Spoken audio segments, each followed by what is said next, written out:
Do you ever wonder why some people succeed in a big way while others struggle to get by? Welcome to my video book, Overcoming the 5 Human Ailments. This is Malcolm Out Loud. Well, the history of human experience is full of tales of success and failure, and amazing stories of perseverance. What separates the average person from the exceptional? Or do we all have the ability to be exceptional? Whatever your goals, no matter your life stage, you can break through the boundaries and barriers that are holding you back. You can eliminate common obstacles and be the best you that you can be. What are the most common obstacles to personal achievement? Well, I've uncovered 5 human ailments which are responsible for consistently holding people back from true fulfillment and emotional well-being. So we have copycatosis, complacenitis, not now fever, judgmentanoma, and dirty money disease. Well, it's unfortunate that many people will never realize their true potential because they suffer from one or more of the 5 human ailments. If you're not completely aware of the symptoms, you may not even realize that you have these ailments. But if you know what the signs are, you can discover the treatments and begin the path to recovery. Well, the power to cure what ails you is within your grasp. It won't be a pill, and you won't need a medical doctor. That's the good news. What you will need is the right mindset to change the behaviors that are limiting your abilities so you can achieve your true success. Well, I'm going to share with you the unhealthy signs and consequences. You may recognize the symptoms possibly in yourself, maybe even a friend or a loved one. Recognition is the first step to recovery, folks. Copycatosis. Some people live their whole life trying to be like somebody else. They never reach their potential because they do not allow themselves to envision all that is possible. You know, we are capable of anything and everything when we move beyond our self-imposed restrictions. Do you remember the ridiculous question posed to Michael Phelps after he broke Mark Spitz's record? Well, he was asked if he was the next Mark Spitz. Well, I just love Phelps' response. It was perfect. He replied, "No, I'm working on being the first Michael Phelps." Amazing. Well, the benefits of being yourself are tremendous. It's the only way to win the game, in fact. You won't be without controversy, folks. I mean, people will be jealous. After all, you're being someone they can't be. Since they're caught in the world of average, they'll want you to find a seat right along with them. Don't do it. You know, you can respect their decision to stay there, but don't succumb to the rat syndrome. We are creating a society of followers, everyone clawing their way to the top, trying to be like the next guy.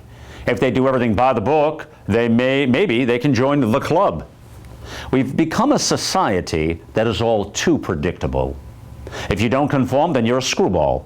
If you don't do what everyone else does, then you're told that's not the way it's done, or we don't do that here. Amazing. Yes, copying others and blending in will put you at the front of the class, a class you won't want to lead.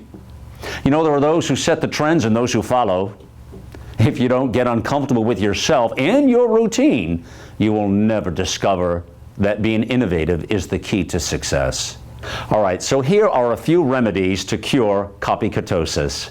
Stop imitating the crowd and try new ways of doing things. Lead by example. Chart a new course that will take you in a new direction. Make a commitment to yourself that you will introduce 2 new things into your life every week. 2 new things. Refuse to follow trends. Start your own. Do what fulfills you, whatever that may be. Listen to me, my friends. You cannot expect to be fulfilled or at peace unless you can acknowledge and respect your individual complexity. We're all complex creatures.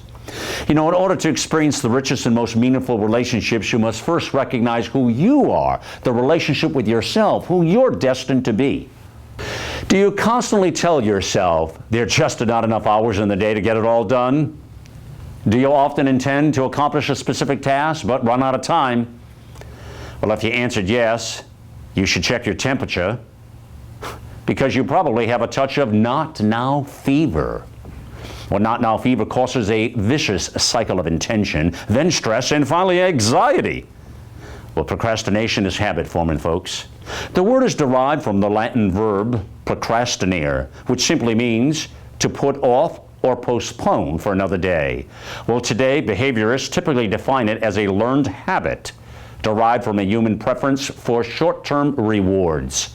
You know, our brains are basically wired to focus on the activity which will bring the most immediate reward. Procrastinators are made, they're not born, folks. That's a myth. It all starts at a very young age. When a child doesn't want to do something, what is their answer? Not now! Well, for some, the negative consequences are enough to cure not now fever, but for others, procrastination becomes a habit which impacts all aspects of their life. There's no way you can perform optimally or live your life to the fullest if you are wasting your energy and time. It's not possible. You may try to convince yourself it's harmless or that you work better under pressure. I mean, I hear that all the time from people, but I'm here to tell you, you're just kidding yourself. It's not, it's an ailment. It's detrimental.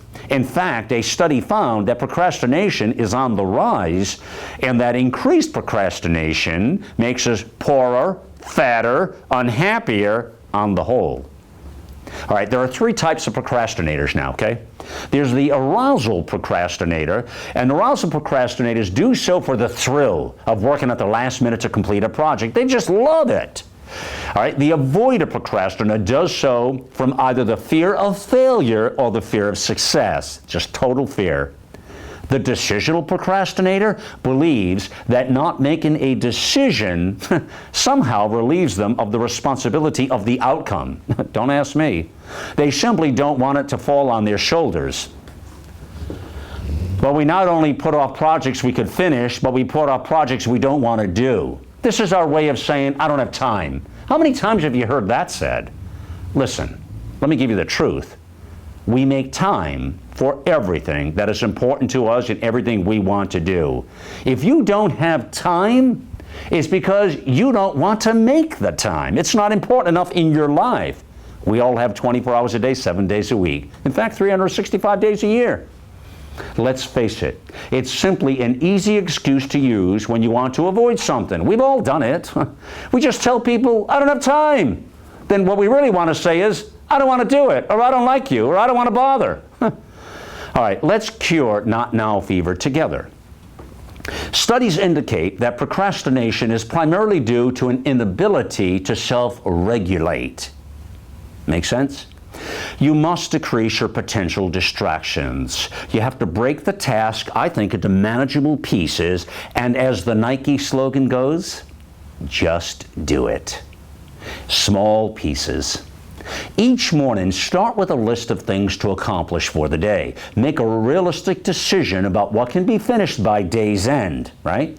Commit yourself to not leaving until the list is finished. Got to make the commitment. A key to list making, not now victims are experts at list reordering.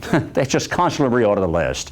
You know, a list with 25 items, which cannot possibly be accomplished in one day, will simply become an ongoing wish list where only the easy items will be completed.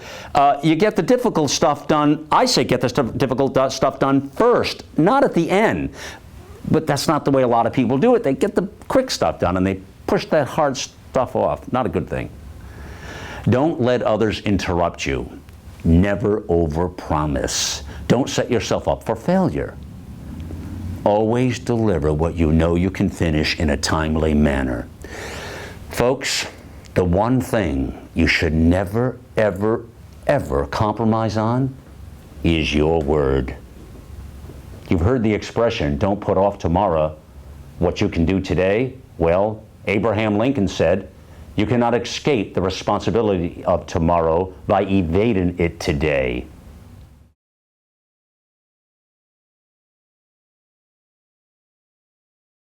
Complacenitis. Do you feel like you're stuck in a routine, going through the same motions day in and day out? Well, maybe your personal life is on autopilot, or you're not at your peak in your professional life. When you think about the consequences of placing your life on autopilot, you begin to realize the dangers of crashing. We've become a society terrified of change. We like things to stay just the way they are. Like a pilot flying at 35,000 feet. Once the plane's steady and the surroundings seem good, he sets the plane on autopilot for the journey. Sits back and probably has a drink in the cockpit, right? The problem is, autopilots can give a false sense of security. If one doesn't stay alert and pay attention to the warning signs, it can be big trouble, folks. You know, our brains are wired to follow the same patterns. It's all our wiring, our mechanisms, how it works.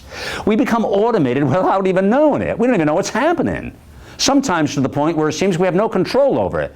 Have you ever driven a car and got to a place and not know how you got there? I have. Well, the more complacent you are, the less stress you experience, and hey, it's reasonable to want to avoid stress, but remember now, a certain amount of stress or anxiety can actually be good for you. Keeps the edge. Isn't it time you get out of your comfort zone? You know, the comfort zone is a dangerous realm. The comfort zone's a dream killer. It's a vision buster and a habitat for an average lifestyle. Think about it. You work hard to get where you want to be, and then once you get there, you ease up. And then people catch up and go by you. It doesn't make any sense. The more comfortable you get, the more complacent you get. So, your mission is to find your optimal performance zone. Okay. It exists beyond the barriers of comfort and complacency. It requires the acceptance of discomfort. You see? And it culminates in the development of new skills and greater performance.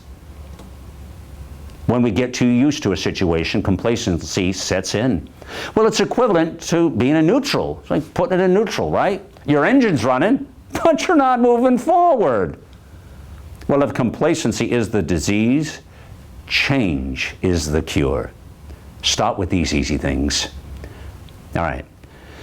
Drive a different way to work every day. Never the same way. Drive a different way. Try a new restaurant. Eat something different on the menu. Move your furniture around. Change your look. Make a deliberate attempt to apply new ideas to your everyday life, no matter what, even if it's uncomfortable. You know, if you put your life on idle, then let this be a wake-up call for you. If you find yourself on autopilot while life is passing you by, then you might want to reset, folks, the navigation tools in your life. You ever hear of dirty money disease? DMD. How does money play into your decision-making? Is it the ultimate driver? Well, if so, you may very well have a bout of dirty money disease. I guess I also call it DMD. The most obvious sign of this disease is greed. And no, unlike the movie, greed is not good. The desire for wealth and material possessions above all else is truly a sickness, which is deteriorating the health of the human race and society as a whole. The more subtle but equally harmful symptom of dirty money disease is the proliferation and prioritization of money over people. If money is your sole driving force and objective, well, your intent becomes questionable and best interest compromised. As in, does this person have my best interest in mind, or is he or she just trying to make a buck? Well, when that happens, you guard your wallet, don't you? Of course you do.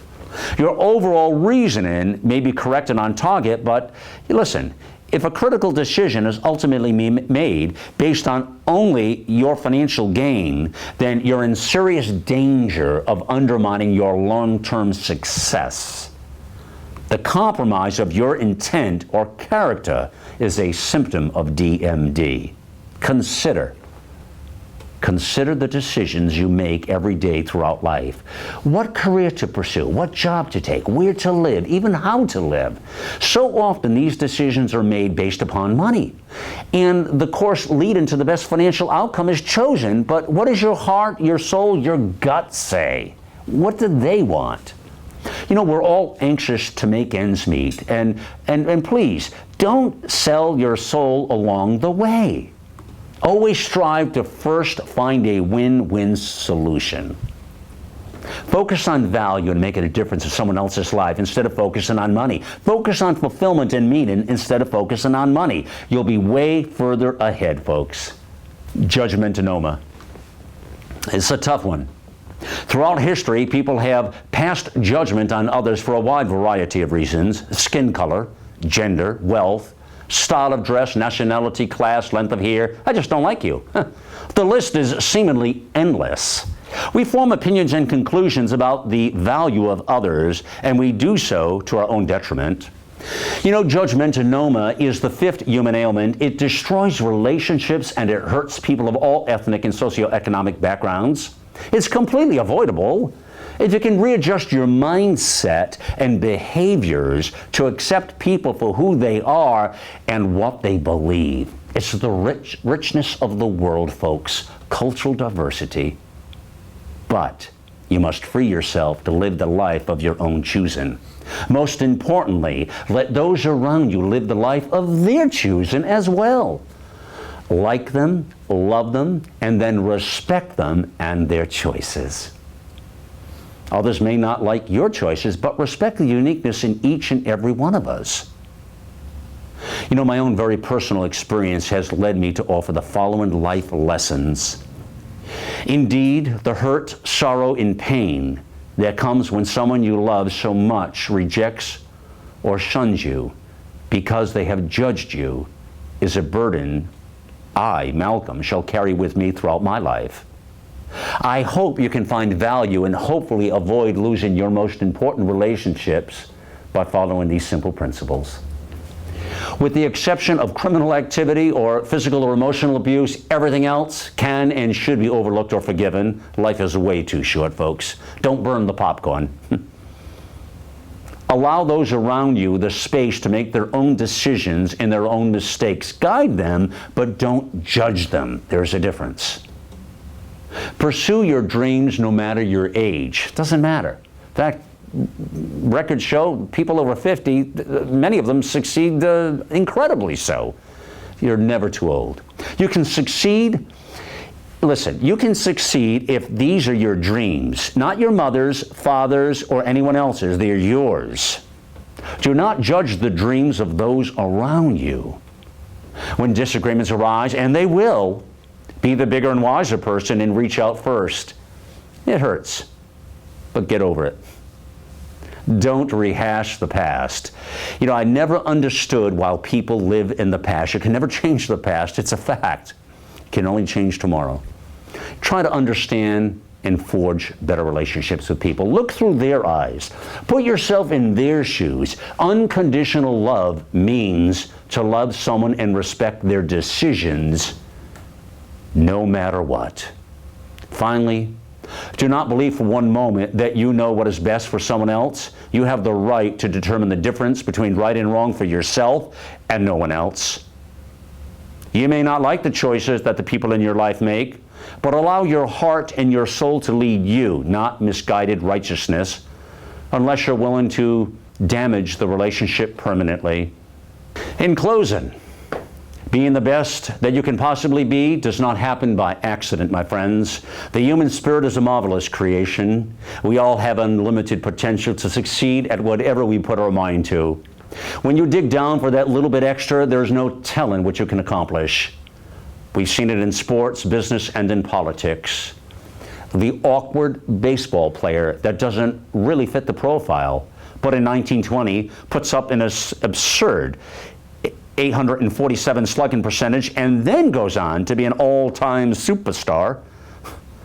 Or how about the nerdy college students that go on to create the world's biggest and most successful search engine in the world? Or the unlikely senator from Illinois who breaks the race barrier against all odds, becomes the 44th president of the United States of America. These are a few of the brink thinkers, ordinary people who have learned to push, expand, and nurture their ideas, daring to take the seed of an idea, leap over the obstacles, and create innovative results. You may feel so lost, confused, and stressed that it seems impossible to achieve greatness and rise above the ordinary, but you can change the way you think. We can literally revive our brains in order to succeed. We've got to rewire these brains. No more excuses. It's time to silence the inner voice of doubt. It's a crazy idea. It will never work, we tell ourselves. But you have to do it, and you have to make the leap. How do you make the leap? Well, the first leap is to learn to recognize the steps that your success is being sabotaged by one or more of the 5 human ailments. Once you have eradicated the 5 human ailments, you're ready to unlock your full potential and become a brink thinker. You can find the inspiration to try something new, to take big risks, to question everything in your quest, to solve a complicated problem or be a better version of yourself and inspire others. Thank you for listening. This is Malcolm Out Loud. If it's your dream, your desire, your mission, then you must pursue it. The biggest commitment you can make in life is the one to yourself. As I always say, get involved, get loud, get connected. You can subscribe to my world at getinvolvedgetloud.com. We'll see you there.